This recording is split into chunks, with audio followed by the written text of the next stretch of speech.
Iriago ye, Ojavegbe, I came in a Uyugo. Osagiemwangbon, the DMP.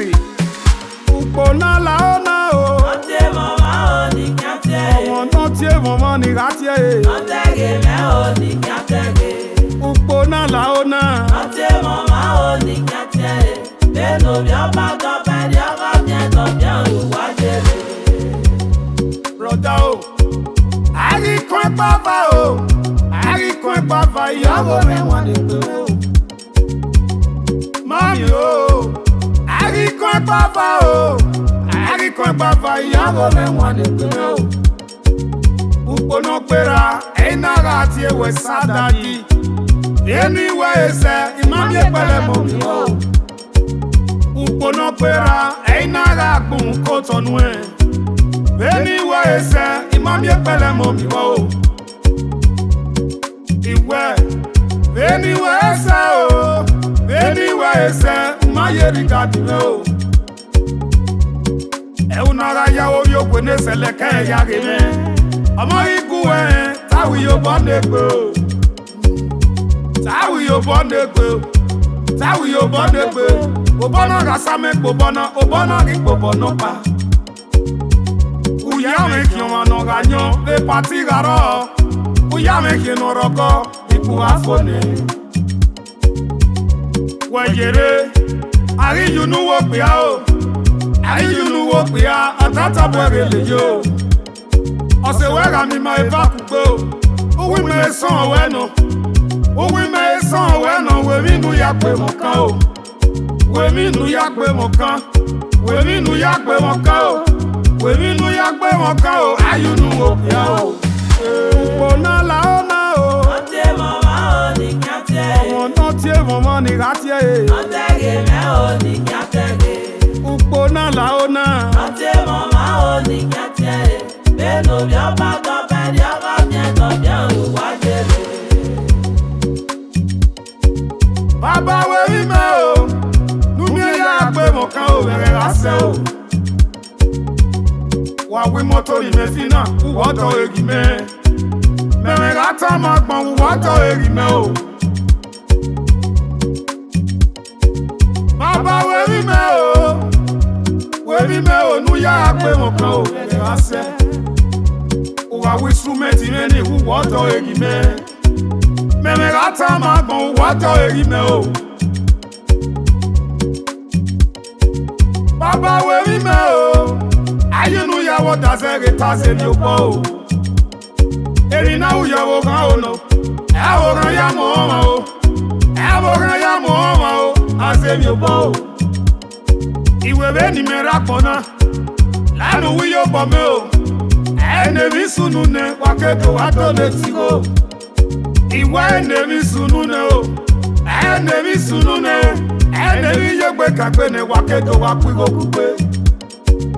Epe sere niana, eso go dan meka eyi. Ese no baluwe, eyi meke na yi. Any help when you get, make you give me now. Make you give me now, before I die. I say any help when you get, make you give me now. Make you give me now, if I die I don't go. Upona laona o. NOTIEMWONMWAN ni kiate. NOTIEMWONMWAN ni gatie. NOTIEMWONMWAN ni kiate. Upona laona. NOTIEMWONMWAN ni kiate. Beno bien pas de perdre, bien ou wajere.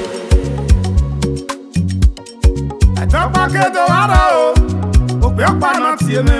Owu yen ki mu me mi ku. Awe ni la wo. Awe ti nyari yo bonia. Obama se mona ebeli o. Awe ti aye kere o. Eriyan na ye pe yi. Awe te gbe ko bo ku pe na ya we me ne pe papa yen mona rure. Awe ni la wo. Awe go kere e okuyan. Iriga e yoga ere ina wiga we niya. E opiana na swe ago. Unu wona pewe ma. Etene teri opane. Mari kwikuna ne. E mana mwepe mana wi matieto. Eya na gagogo. Eya na wi akia wi so eme o. Eso na mwinyame o. eso na mo fi bon me eso na mo ga deme e na ga tieto so pampa ọmọ epe eva e ota fun pana tie me owu yen ki amu me bi ku owe my son yakuno aberia o edene dere wa se mala to fi mo ma to lu ironu e na tira na gbo baba nu rigore o baba nu rigore na ya mu moto na ya debi oto owe be ni e ti pase na owu yen we ni meto akuni e me kuni e bobo e na ka me papa ikuno da fe ma mi o igo o yo gbe ki ari kuna ni ki ana mi o igo a o sa ku me fe li ba ku e iwu pa ki an ka beta owe be ni ma mu ikune se o ma mi e boya pa bebo nu tono na papa la nu rigore o aka ke nu mu wese o ba we so we o